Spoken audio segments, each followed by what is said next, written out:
Thank you, ma'am. It was an excellent presentation, and I think music and dance therapy has been always very contributory, reformative action for PID and PMI both.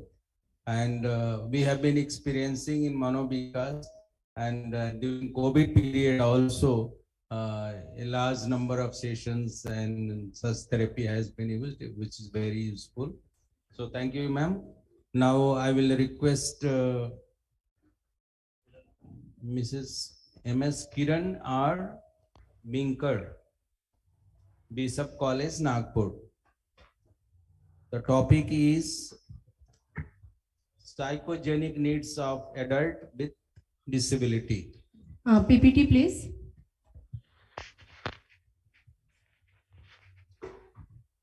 I am Kiran Binkar, research scholar, Hislop College, Nagpur.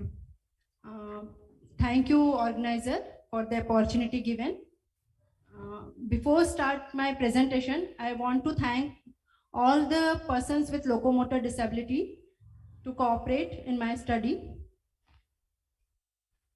This is abstract, madam. Madam, PPT, please. Okay. Okay, no, no problem, madam.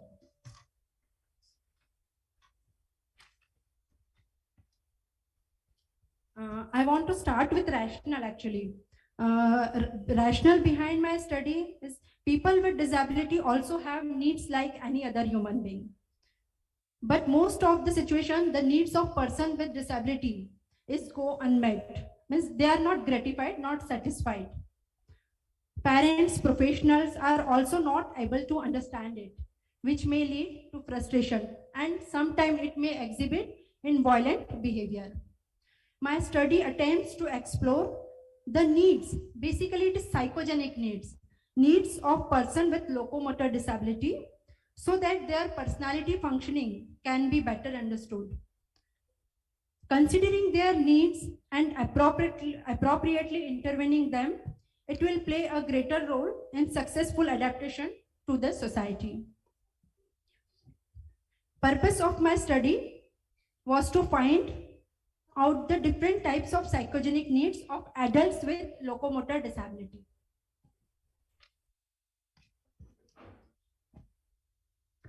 There was total 100 sample, 50 male and 50 female in my study, and their age range was 18 years to 45. And their mean age was 32.6 years.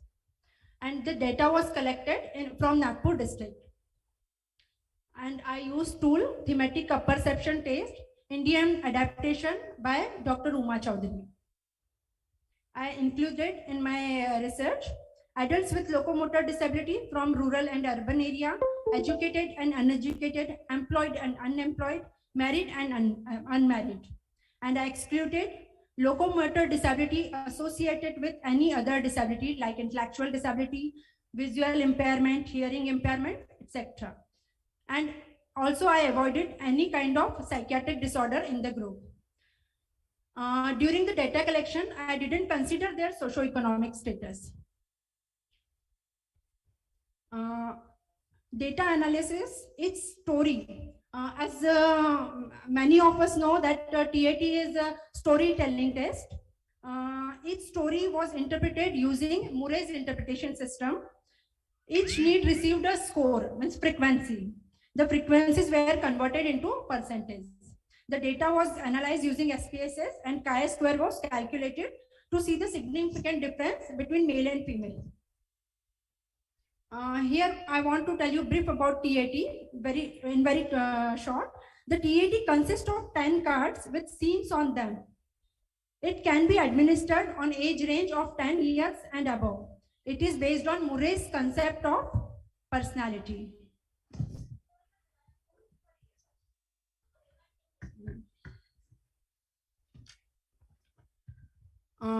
In my study, I found high need person of locomotor disability exhibit high on need for affiliation, need for aggression, need for achievement, need for nurturance, and need for sex. they exhibit high in all these needs. If we see significant difference between gender, need for achievement is high among male candidate. Need for achievement was high among male candidate. Need for affiliation was high among female candidate.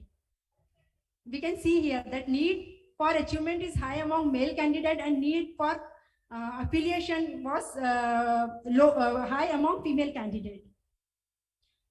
Here, need for same nurturance is high among male candidate.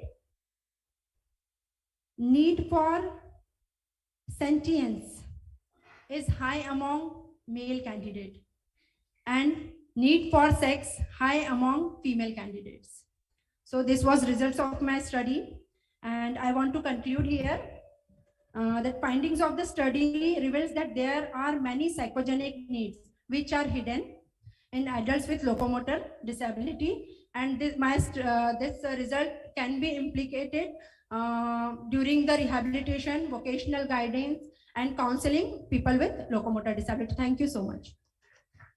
Thank you. Good, good presentations and acceptance carer's journey. And first of all, I thank Dr. Nimesh Desai, Dr. Alok, and Manovika's family for giving me this opportunity.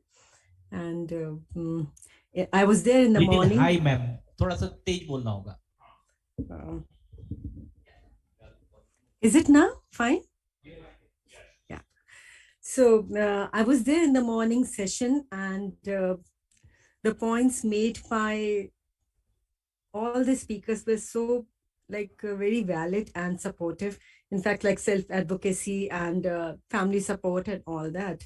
And I particularly, right now, I can say I resonate with Dr. Achal Bhagat's statement that impairment se disability nahi hoti, discrimination se disability hoti hai. And it is very true. It reminds me of Madam Simone de Beauvoir's statement that one is not born a woman, one but becomes one, unquote. So one is not born with mental illness, one is born, one becomes one. In fact, society make them feel so. And that is what I have tried to do in my entire, all 25, 30 years of journey as a media professional, raising their voices so that they reach the people who do not understand what mental illness is, what disability is. And actually, I had sent the audio clip of the person who had interviewed 15 days ago, and it's about a girl. I don't know whether it can be played or not. And so I'll just read the quote from her. She was a young girl when she discovered that her mother has mental illness, and her first statement was that it was very difficult to accept that my mother had schizophrenia. I didn't even know the word, had never heard it, and didn't even know how to pronounce it. But schizophrenia discreetly entered our lives way back in 2007, 2008. I was a kid of 7, 8 years old. It was tough to even know what was happening. I was mothering my mother, who should have mothered me at that age. So a lot of instances then she has given how she used to go and how society, how family lived in discreet. They did not tell to anybody that the woman at home is suffering from schizophrenia because society did not accept that. Even now, after a lot of, she has come out of it, but she's trying to force a father to also openly accept it.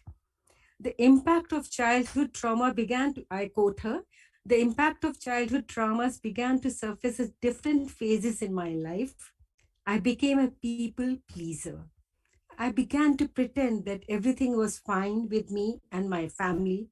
I yearned for acceptance as it made me feel that my existence was recognized. My father did not confide with anyone. We were told, she and her sister, like she's talking about, we were told not to tell anybody that their mother is suffering from schizophrenia. So serious was that. But after a number of years, now that she's grown up, she is nearly 28, 29 now.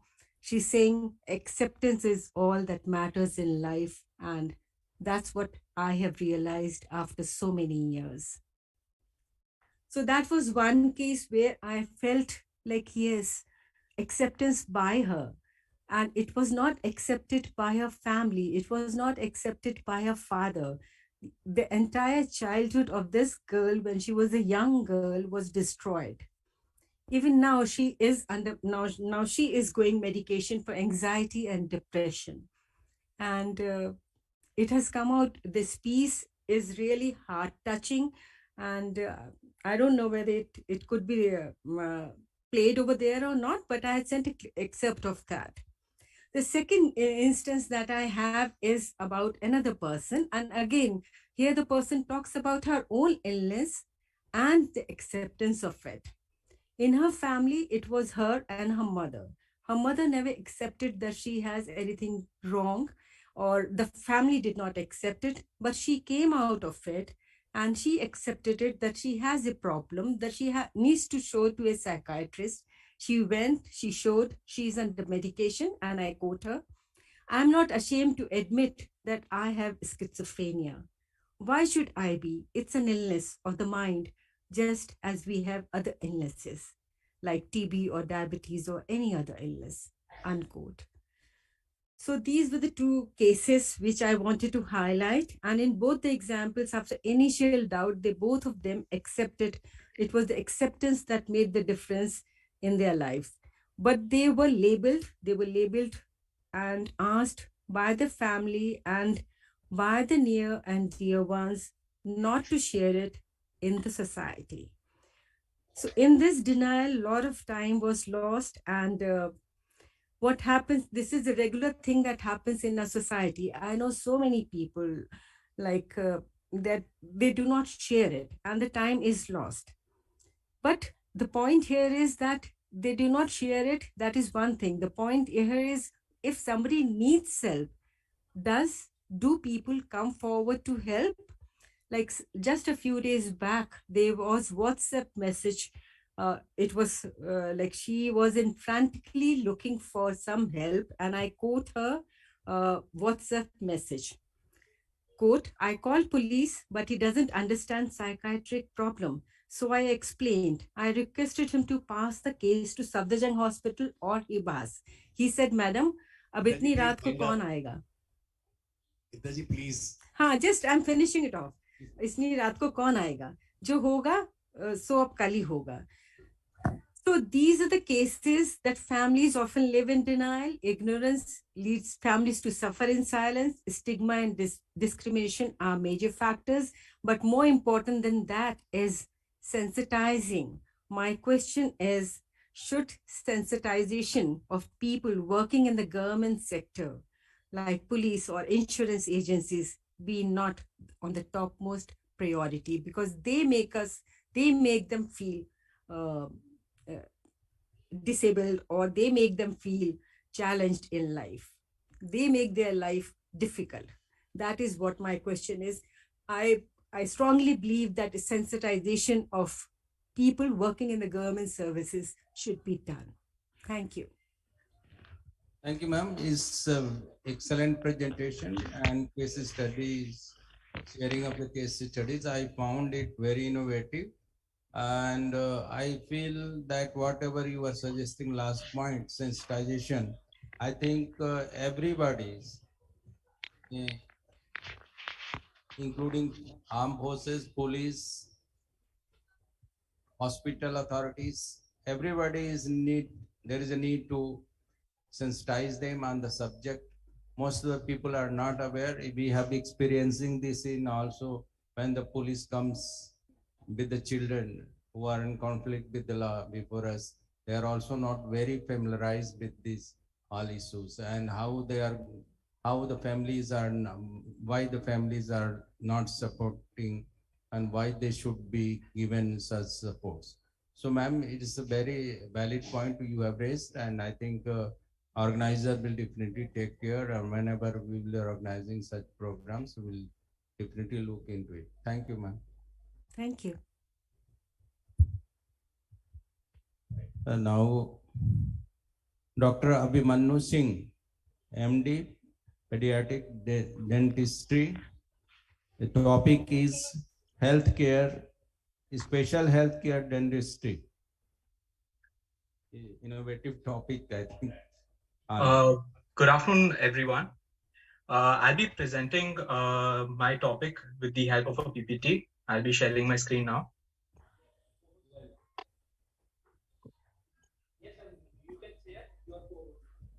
All right. All right. So today I'll be talking about the rising need of special healthcare dentistry. This, in recent times, has become one of the most innovative fields in dentistry, in pediatric dentistry, especially in India, because not a lot of people are talking about it. So I am going to shed some light on this topic and also, in a way, educate all the special health educators out there about the different kind of oral health conditions and how, the initial preventive part when you can, because you are the people who are in contact with the children. So you will be the best people who will be able to recognize the condition and get them in. Firstly, I'll talk about dentistry. Dentistry is a study, diagnosis, prevention, management, and treatment of diseases, disorders, and conditions of the mouth, most commonly focused on the dentition. There are three parts of a tooth, the enamel, dentine, and pulp. The enamel and dentine are more or less dead layers, and the pulp is the vital layer where there is the presence of blood vessels and nerves. Please remember this bit of information. I'll be coming back to this in my next slides. Okay. Pediatric dentistry is an age-defined specialty that provides both primary and comprehensive preventive and therapeutic oral health care for infants and children through adolescents, including those with special healthcare needs. Special care dentistry is the delivery of dental care tailored to the individual needs of patients who have disabling medical conditions beyond routine conditions or mental or physiological limitations that require consideration beyond routine approaches. This is just basically a simple introduction to what is in the purview of my field. Now, what is the relationship between mental health and dentistry? Now, according to a study that was published by WHO, there is a significant association between common mental health disorders and tooth loss. Many depressive symptoms such as anhedonia, feelings of worthlessness, and fatigue, they affect the adult's behavior and also lead to a decrease in oral hygiene maintenance. Now, this is a reciprocal relationship. If there is a decrease in oral hygiene maintenance and if there is a decrease in the dental health, there will be a decrease in the appearance. There will be a negative impact on the behavior and also a negative impact on mental health. Now, several studies have demonstrated similar results related to depression, dental behaviors, and the management of dental diseases such as periodontal disease. Now, there's a greater risk for dental decay and tooth loss, and that can lead to more frequent pain experience, social isolation, low self-esteem, and reducing quality of life, and in turn, possibly being associated with poorer mental and overall health. In short, poor dental hygiene or health is equal to poor mental health, because somewhere or the other, our dental health or the way our teeth are appearing, the way we smile, the way we present ourselves definitely has some sort of impact on our mental health. Okay, now why do we need special healthcare dentistry? The special healthcare needs children, or the special healthcare needs not only children but the entire population in general, have the greatest unmet oral health needs. They are most likely, 4 times likely not to receive adequate dental care. And amongst the special healthcare needs children, about 77.4% can undergo preventive dental care and 20.3% can undergo other forms of dental care that can be invasive or not invasive. Now, I'll be elaborating on the points of what is preventive dental care and what is invasive dental care. Now, the need for dental health care, especially preventive dental health care, is second after prescription drug requirements, and it is before the unmet occupational therapy needs that is present in a special healthcare need child. Now, what are the reasons for the lack of dental care? There was a study that was organized by the University of Seattle, and they had concluded that the most common reason that were given was, firstly, dental treatment is always perceived to be too costly. There is a lack of insurance, especially in India, and the lack of special healthcare dentistry as general as a specialty that people talk about and people know about here in India. Now, these are some graphs about what groups normally have the maximum dental needs that are not met. Down syndrome, and now in the last 3 years, the graph has been leaning more towards the autism spectrum disorder. Down syndrome by far is the group that has the maximum unmet dental treatment needs. According to socioeconomic factors, of course, the patients who belong to middle class or a low middle class family are more hesitant to get dental treatment for their children as compared to children from a high income family. And this is because, again, dental treatment is perceived to be very costly. Now, everyone will be wondering, what all do we do under special healthcare? Now, like I mentioned about enamel, dentine, and pulp, we do something that is known as minimally invasive dentistry, also known as preventive dentistry. As you can see, the black holes in front of you are the presence of cavities. You see the first image, there is a black hole that is present on top of the enamel, that is the white layer. And since that's a dead layer, we do not need to go for anything invasive. It can be repaired with a normal filling. The second image, if you see, you can see that this has now also included the dentine, and the dentine is the yellow layer. And since the dentine is also considerably dead, apart from a little bit of sensitivity that will probably be felt by the patient, it can be repaired with the help of a normal filling. It is only when the cavity extends into the pulp, that is where the nerves and the blood vessels are present, that is when we have to go in for an invasive treatment. Now, if you remember the graph that I mentioned, 77.4% of the population can be treated by the minimally invasive technique where the cavities are present superficially. They have not approached the nerves and the blood vessels, so the patient will have, or the child will have, no pain during the treatment, and the treatment can be carried out very fast and very easily with minimal invasiveness. The second thing that we do is that we establish a dental home. A dental home is basically a sort of a home where, along with the parents, we are the caregivers for the oral health. And by 12 months of age, we start, scheduling appointments. Dr. Abhimanyu, please. Yes, sir. I'll just get that fast. So we establish a dental home where by 12 months of age, we start scheduling appointments of the children with the, according to the various dental needs that will be there. And in case if the incidence of cavities is normally high. Okay, now this is a small video that I was going to show about smart technique. I'll just show it in forms of screenshots. Basically, we use SDF, which is silver diamine fluoride, which is probably the newest technique in the market. As you can see,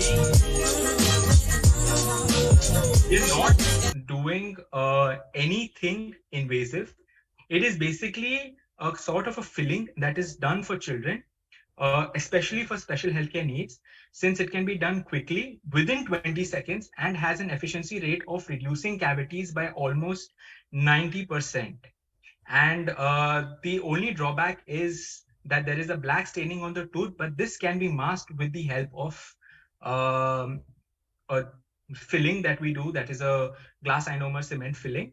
And as you can see that on the tooth, you will not see the prominence of the black staining reduced. The other forms of treatment that we do are general anesthesia and IV sedation cases. These are videos of my cases where we have treated various special healthcare needs children under general anesthesia as well as intravenous anesthesia by the chest side. And the third thing that we do is behavior modification or out of the box solutions. This child was actually he was not very comfortable with the dental chair. He was not very comfortable with the dental chair, and for that reason, please. yes, sir. So just give me 2 minutes. I'm just getting to the most important part. I'm so sorry, sir. Just give me 2 minutes. I'm just getting to the most important part of my presentation. The behavior modification is basically where the children, where they are not comfortable in a dental setup. They have to be, the dental checkup has to be done, using different activities. Like here, I have put the child through painting, and then a dental checkup was carried out while he was indulging in the activity. These are full mouth rehabilitation cases where we have like a lot of teeth that are involved, and we have to repair all of them at once. Okay, now the main basis of my presentation is that what is lacking in special healthcare dentistry? Why is it not so aware in India? Firstly, there is a big lack of awareness among parents and teachers, as it was mentioned when I was coming up to give my presentation, that this is a novel topic because a lot of people are not talking about special healthcare dentistry. Second is the cost of treatment. Now, here I would like to shed light on the fact that the two parts that I talked about, the minimally invasive parts where the cavity is present only on the enamel, and the dentine, where the treatment can be done only with the help of fillings. The fillings cost as low as 500 rupees. This is not at all expensive. The problem is that most of the time the cavities are diagnosed, or the parents come to know about a dental problem only when there is pain. And at that time, we have no other option rather than... Can you please sum up? Yeah, I'm just summarizing. This is my last slide, sir. We have no other option apart from going in for a invasive treatment, which is more expensive. And for this, we always try to educate our patients, try to educate parents to bring in their children every 6 months so that we can diagnose cavities in the initial stages. Lack of referrals, a lot of medical professionals, a lot of dentists who are not qualified to deal with special healthcare needs children, they go in and they try to provide treatment by forcing the child, tying the child to a dental chair, and they try to provide treatment, because of which the child is apprehensive. Like the case that I showed you, he was apprehensive of a dental treatment because previously a dentist had treated him in an improper manner. Dental health ignorance among other medical professionals. A lot of times we see a lot of pediatricians who are not telling the parents that, you have an oral health problem, please every 6 months go and get a checkup done, just like how you go to a pediatrician, just get a checkup done from a pediatric health dentist, from a special healthcare needs dentist. So there's a lack of... Thank you, doctor. It was very nice presentation. Sir, just give me 2 seconds. I'm almost done, sir. Just I'm almost done, sir. Just give me about 5 seconds and I'm done. I have my last slide. Okay. There is a lack of insurance, because of which there is, a lot of parents are apprehensive for the dental treatment because there is no dental health insurance in India. Government policy towards oral health care has always been ignorant, and that is also primarily the reason why there is a big lack of ignorance. There is a big ignorance about dental health procedures in the common population. And there's a severe lack of real world experience among dental professionals. Most of the dental health professionals who are also trained for special healthcare dentistry or pediatric dentists are mostly theoretical in nature. They have very little they have a lack of experience with special healthcare needs children. And this is one of the most severe problems. And lack of accessibility to dental clinics. Therefore, I would like to conclude by saying that there's a rising need for special healthcare dentistry. These are my references. Thank you. And also thank you to Aryaman Singh, the inspiration behind the Aryaman Center of Excellence in Manovikas, and my brother.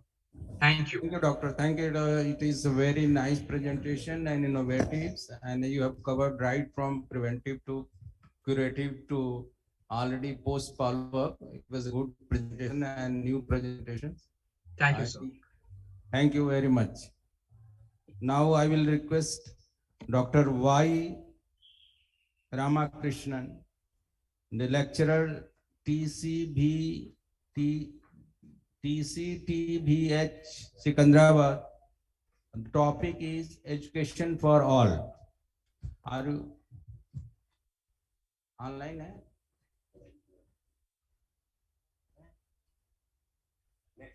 आप हैं online? Okay, नहीं है अभी. Next is Sangeeta Vasudevan, mind management. She is here. Okay. Now caring for the carers. Mrs. Gurmeet Kalra, Yes, sir. Assistant Manager. She's here.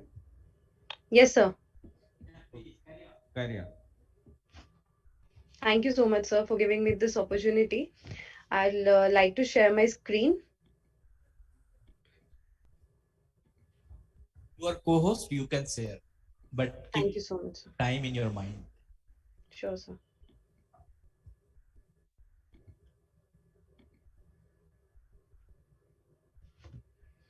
So is the screen visible?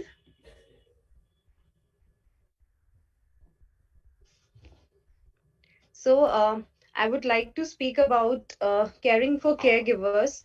These are the carers of the childcare institutions. There was a small study which was conducted by the NCare, and I was a part of that, where we did an analysis of caregivers in the childcare institutions using data from 7 South Asian countries, including India, Pakistan, Afghanistan, Maldives, Bangladesh, Sri Lanka, and Nepal. So, just giving a brief about the caregivers in the childcare institutions. So, in India, like for 1.13 million children, institutional care remains the only care option in South Asia majorly, and there's a shortage of caregivers at the system level, which makes them a scarce resource. They are the cornerstone of every well-functioning childcare institutions, and they are accessible emotionally as well as physically and intellectually in creating meaningful relationships with the care receivers. And in these cases, they are the children of the childcare institutions. So, in general, only the job burnout endangers a depersonalized emotional withdrawal that undermines the caregiver's personal connections with the care receivers. Especially during the COVID scenario, there were quick changes on ground child protection mechanisms. There were economic fallouts for families and institutions, which led to the increased level of caregivers burnout. And this overwhelming burden was caused due to the pandemic, with the residential care staff taking over the entire burden of not only looking after the daily course of children, but rather facing an enormous workload by assuring children's well being and also safeguarding them. There was lack of resources and the sole responsibility of the development and safeguarding of children, and the risk of being exposed to the virus of children as well as the caregivers, even managing their online resources. It had taken a toll on the caregivers' mental health. As other professionals were not able to get in, these caregivers had to manage much of their work along with the children's counseling, managing interpersonal conflicts, including the online classes, which further increased their burnout.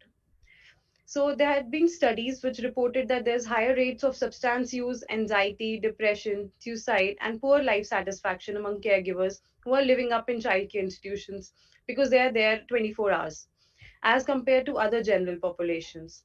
So to promote child well-being, it was essential to identify how these caregivers in these childcare institution setup can sustain their work long term while also maintaining their own good mental health. So there was a particular need for studies in real world settings on what strategies these caregivers use to remain emotionally well.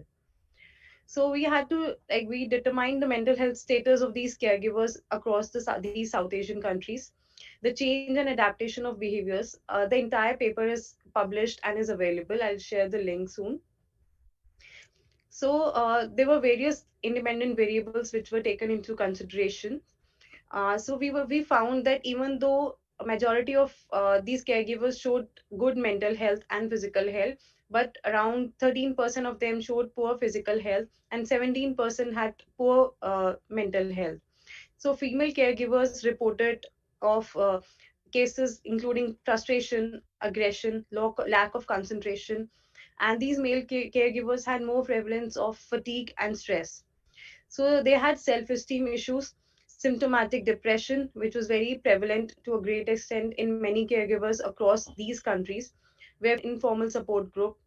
a safe space for sharing concerns. This was especially prevalent during the COVID times. Training regarding good work-life balance, along with insensitivizing healthy behaviors, vital training on child psychology and mental health counseling of children, so that